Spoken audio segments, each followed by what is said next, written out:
Nesta videoaula nós vamos continuar o nosso estudo sobre indutância.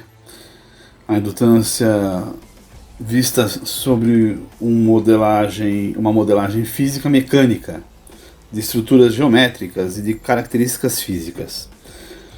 A indutância é uma característica dos campos magnéticos, como nós já observamos anteriormente, assim como a capacitância é uma característica dos campos eletrostáticos.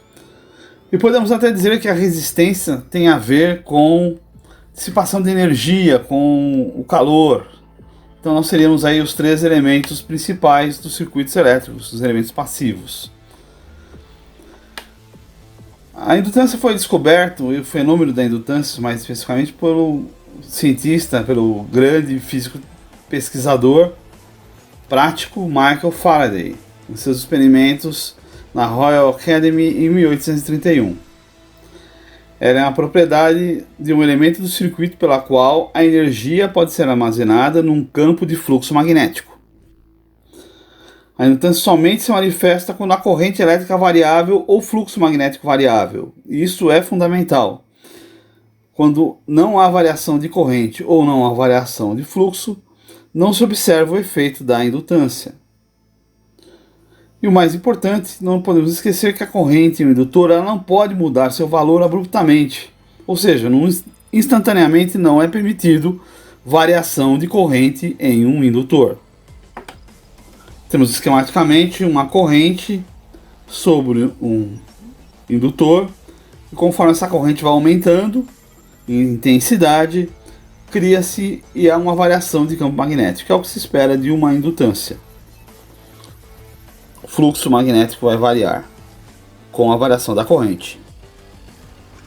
Nós sabemos que a tensão sobre um indutor, sobre os seus terminais, é diretamente proporcional à indutância e também proporcional à variação da corrente no tempo. ΔI é a variação de corrente, sobre ΔT é a variação de tempo. E um fato interessante é que tudo que nós dividimos por ΔT pode ser caracterizado como um tipo de velocidade. Então podemos dizer que ΔI sobre ΔT seria a velocidade com que a corrente varia.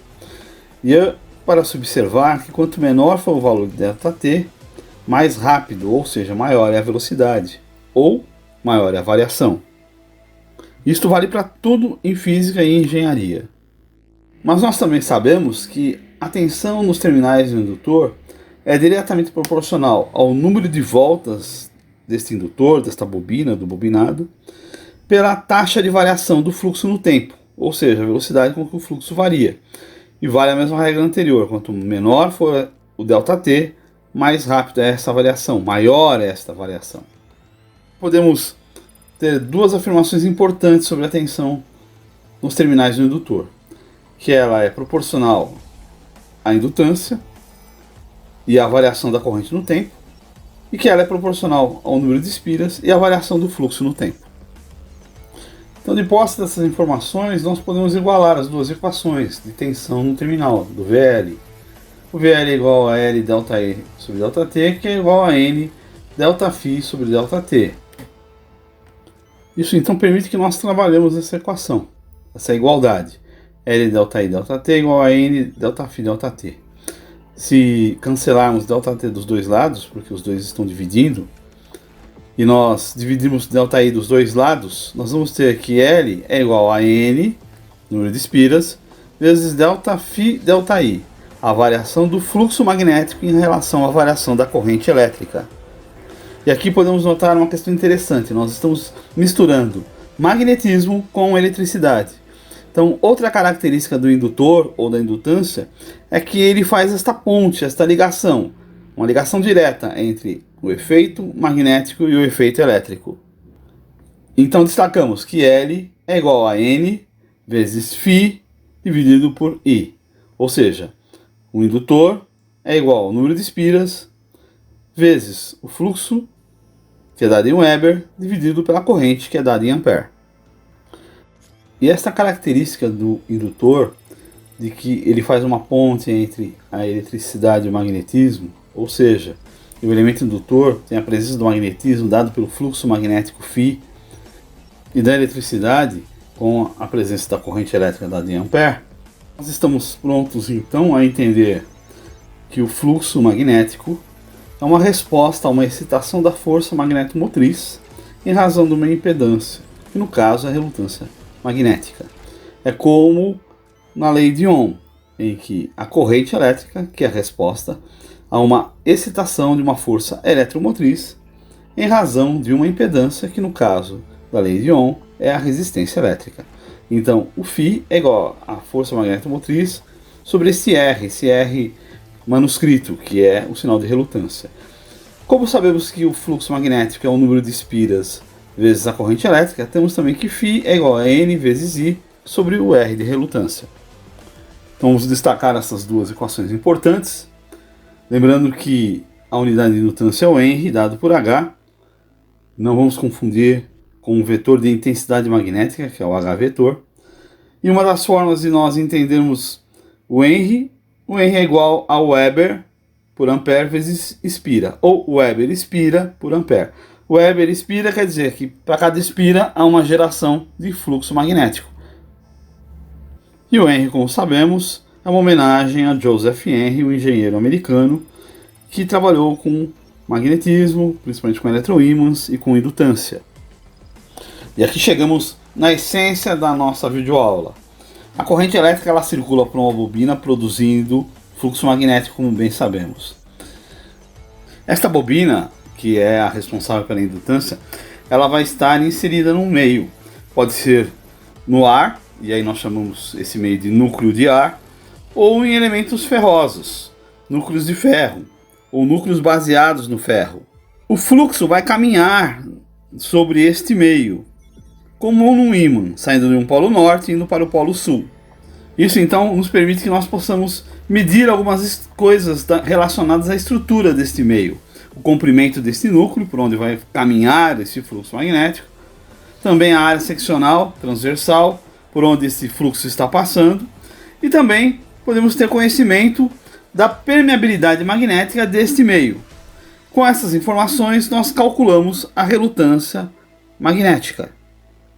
Vamos desenhar aqui então um núcleo ferroso para podermos continuar com a nossa explanação.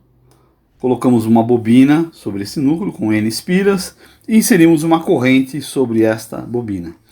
Vai circular dentro do núcleo, dentro de um certo caminho que nós vamos chamar de L, e esse caminho pode ser medido em metros, o fluxo magnético. Também esse núcleo possui uma seção transversal, nós chamamos de S, dada em metros quadrados. E ele tem uma permeabilidade magnética dele mesmo, o μ. Podemos fazer uma analogia com esse caminho do fluxo magnético com uma estrada. A estrada tem um certo comprimento, a estrada tem uma certa área reservada, por onde pode passar os carros, e ela pode ter vários materiais na estrada, pode ser um asfalto, pode ser um chão batido. Tudo isso influencia no caminho. Ou melhor, tudo isso influencia em como os carros vão circular, e em quanto de energia e de tempo os veículos gastam para ir de um lado ao outro. Da mesma forma, quanto maior o L, mais longa é a jornada, quanto menor, mais curta é a jornada. Quanto maior for o S na estrada, ou seja, a área, posso passar mais ou menos carros numa mesma estrada. E uma estrada de asfalto tem uma melhor rolagem do que uma estrada de chão batido. Podemos desenvolver velocidades maiores. Podemos fazer uma certa analogia aí com isso no sistema de fluxo magnético num núcleo magnético. Isso é, podemos fazer uma analogia com a indutância, e com a relutância e com o fluxo magnético.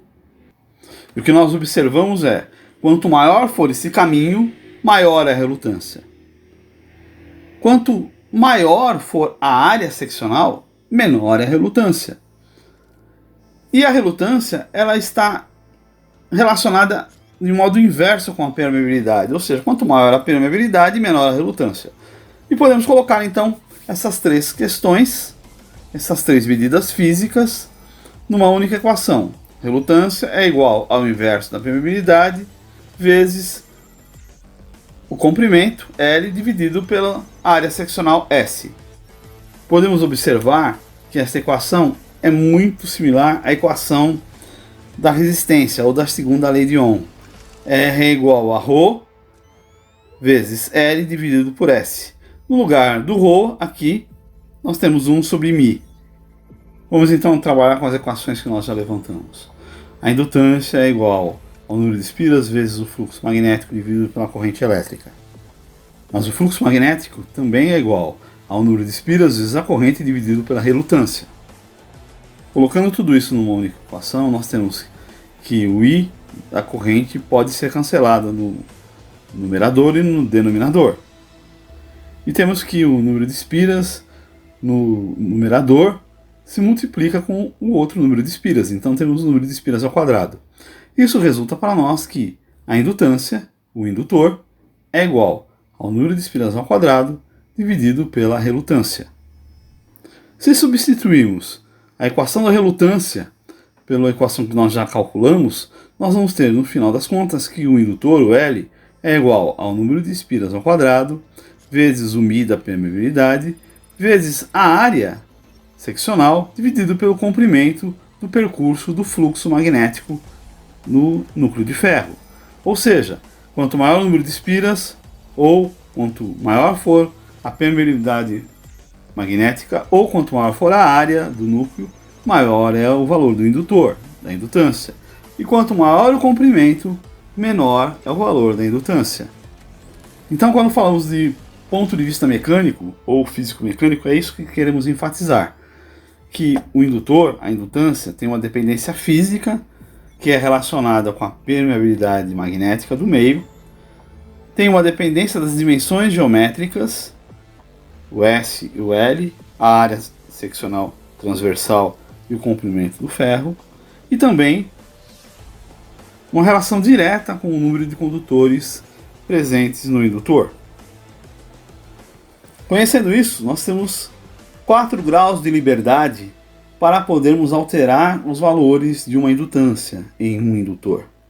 Podemos alterar através do número de espiras, alterar mudando o núcleo de ferro, ou o núcleo de ar, ou o núcleo em si do próprio indutor, por causa da permeabilidade, aumentando ou diminuindo o comprimento desse núcleo, ou aumentando e diminuindo a seção transversal. Dessas 4 formas podemos alterar o valor de indutância de um indutor.